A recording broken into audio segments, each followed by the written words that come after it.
Greetings, everyone. This is David. This photo has been circulating in certain social media websites for the last couple of days. This image of Father Tryphon holding a gun in front of an American flag, which kind of symbolizes the love of one's nation, which a lot of people hate. And there's been a lot of people who's been opposing this image. They pretty much hate it. They've been criticizing Father Tryphon, and even people who are openly attacking the Orthodox Church have been using this against us to promote their liberal agenda.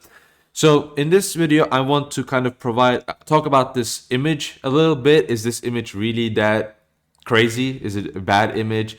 Should he not have done that? And kind of the opposition against it and my thoughts regarding this issue. As you can see, this is the full image, and a person who attended the conference, which a lot of these people attended, the Montanica conference, is talking about this image, giving context. So a lot of people, for example, assume that this is a real gun, but that's actually a prop gun in a museum.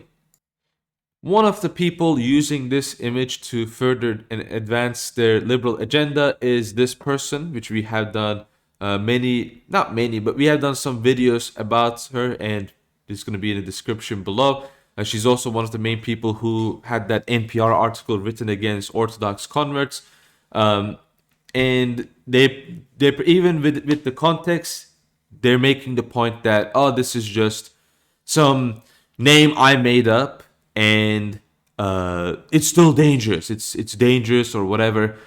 So this was also responded to, not this particularly, but this general controversy was responded to by Father Tryphon himself. So you can see this in the link in the description below if you want to read this blog for yourself. I'm going to be reading it in this video, but before I do that, I also want to make note that the videos against orthodoxy done by these people, but this particular person that I'm referring to here, the links are going to be in the description below if you want to catch up on this. But I think most of my viewers are intimately aware who this person exactly is and why they are a very, I suppose, a very evil person. So before I read Father Tryphon's response to this kind of controversy, I want to kind of answer the question: is this image really that abnormal? Is this really that much of a crazy image? Or is this really within an Orthodox culture? Is it actually just a normal image? So that's what I want to talk about in this video right now. You might have seen this video before. This is a video from Atonite monks celebrating Pascha. I'll show you the video a little bit here. So this, again, whatever your thoughts might be, this is not an super abnormal thing. This is kind of, especially celebrating by shooting in the air is actually a very, I will say, Middle Eastern, cultural thing. We do it in Turkey as well. They do it in weddings a lot, especially in the eastern part. They do it in the Middle East. It's not an abnormal thing to do. And so it's part of, I will say, culture that within Orthodox countries. And I personally find it very ironic that the liberals who constantly talk about how we need cultural diversity suddenly use that cultural diversity against people whose cultures they don't like. I suppose this is part of the actual real institutionalized racism towards people of European descent who subscribe to an apostolic understanding of Christianity. A lot of people criticize the image of Father Tryphon because how dare a monk or a priest hold a weapon, right? They can't do that. That's evil. That's unacceptable.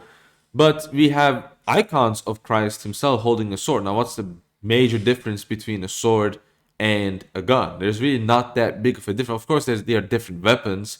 There's still a weapon, and that's the main thing that people are angry about, is that Father Tryphon is holding a weapon. But as I've shown here, I mean, within cultural context, this is really not that inappropriate.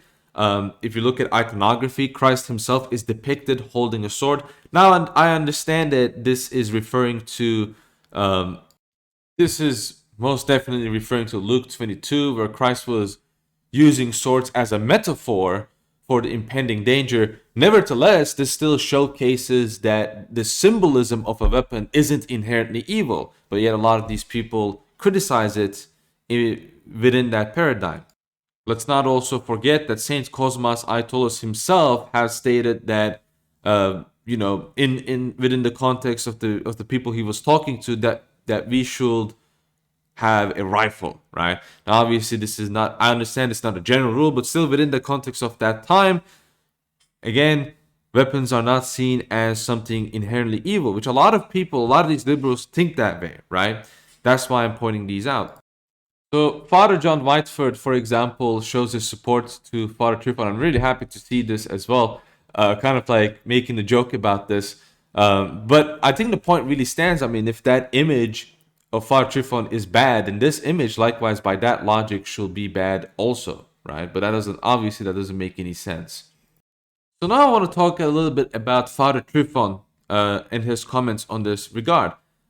He first starts about how there was a conference, the Orthodox Montanica conference, where a lot of the participants were young men across the country, and he thinks this is a good thing. And of course, this is a good thing. Young men joining the true church, well, anyone joining the true church is a great thing, but especially young men in this, the current state of civilization today, young men going back to religion which has, answers regarding the meaning of life, answers regarding the destiny of man, what man should do, and the identity of man himself. The answers of these questions are desperately sought in this world, and the answers to these questions exist in the Orthodox Church, and that's a good thing. But of course, he comments how a lot of these people think that's a bad thing, right? So the enemies, or enemies pretty much, hate this, and they demonize us for being associated with this kind of an understanding. So Father Tryphon himself has helped a lot of these young men who had a meaningless life. He helped a lot of these young men to really have a proper purpose in life, right? And that cannot be a bad thing. That's obviously a good thing, no matter what your worldview is. But again, for a lot of these people, for a lot of these liberals, what they want you to do, they don't want you to have fun. They don't want you to have a good time. They don't want you to celebrate your identity. What they want you to do is they want you to be miserable. They want you to go on TikTok and they want you to post things about how you're going to kill yourself because a girl didn't respond to your messages. That's the kind of a mental head state these people want for you. They don't want anything good for you. They don't care for you. They want to make your life miserable, and all of these people are working towards it. Even the people on the ground who are these people's foot troops, foot soldiers. Even those people are really fighting for them, even whether they know it or not. So he then says, having spent time with a large number of young men, some of them new to Orthodoxy, at a conference on evangelism. This is a key note. Certain people are saying that this is some extremist conference. It's for evangelism. It's about Orthodox Christianity and evangelizing the faith. It's not about anything political. And so these people are attracted to Orthodoxy because they can find the true, authentic, apostolic, historic Christianity. And so he comments then on, perhaps their political views are right-wing.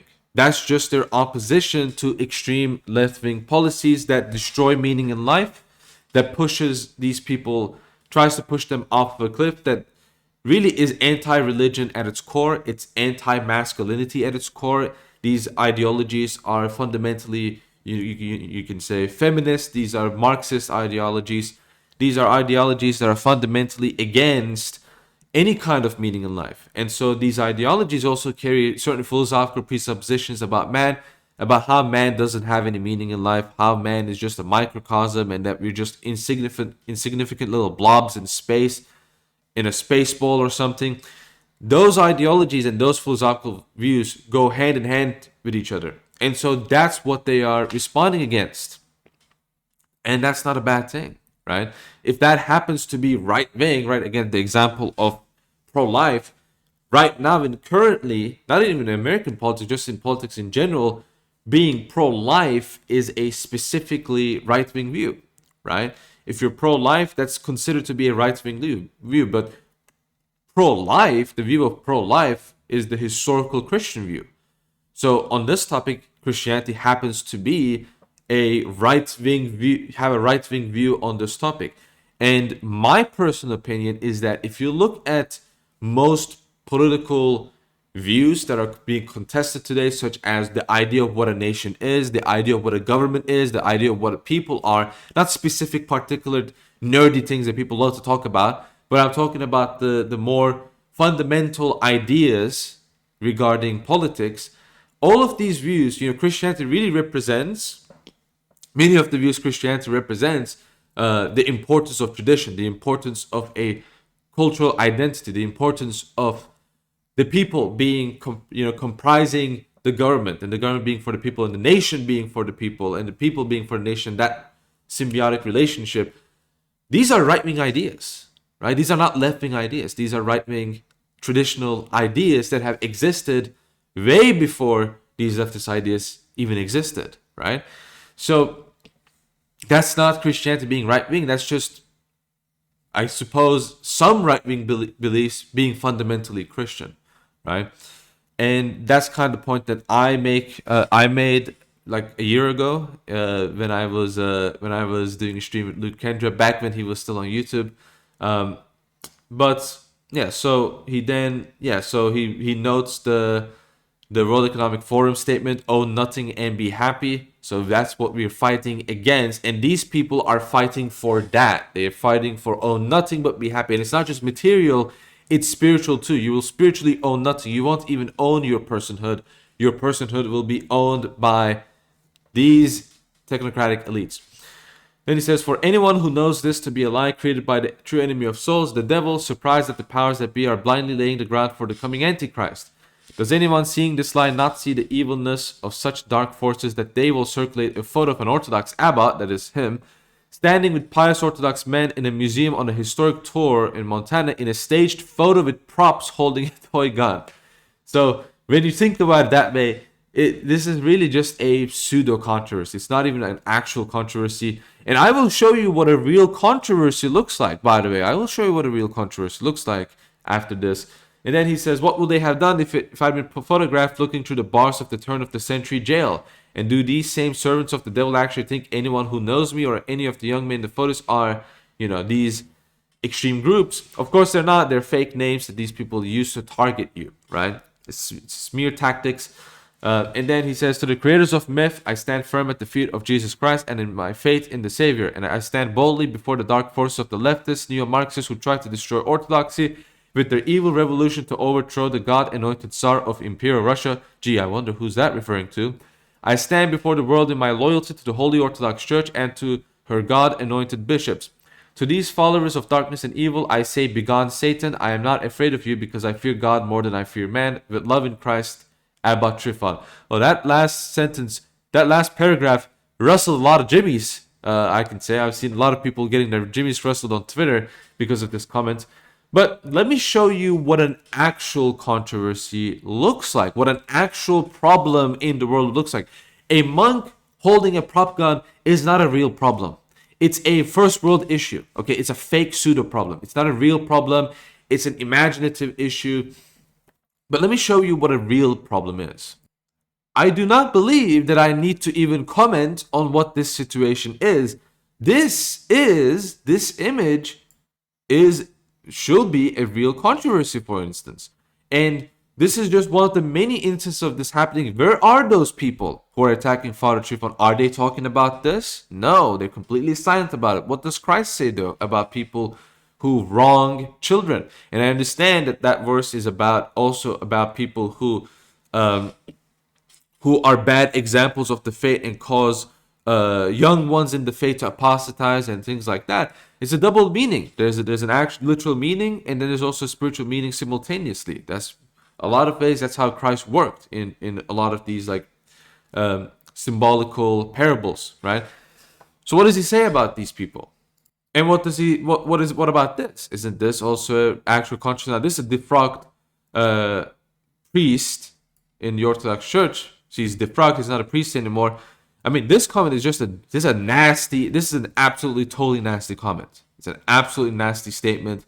But none of them, again, no controversy. No one says anything about them, right? No one. Of course, I understand he got ratioed and all that. I understand that. I'm saying these people who are attacking Father Tryphon, I'm referring to them. They're not saying anything. Why? Because they are on the same side as this guy, and they are on the same side as this woman. They're on the same side as those people who are abusing their children. You understand that? They're on the same side of these people who abuse their children. They want to abuse your children. They want to abuse yourself. They want you to abuse yourself. They want you to abuse your family. They want you to destroy your own life. This is fundamentally the spirit of these kinds of people. Who they're in media, they're in government, they are part of NGOs, and some of them, unfortunately, happen to be in our social medias, and unfortunately, some of them even happen to be your friends, people that you thought you could trust, that you cannot trust at all.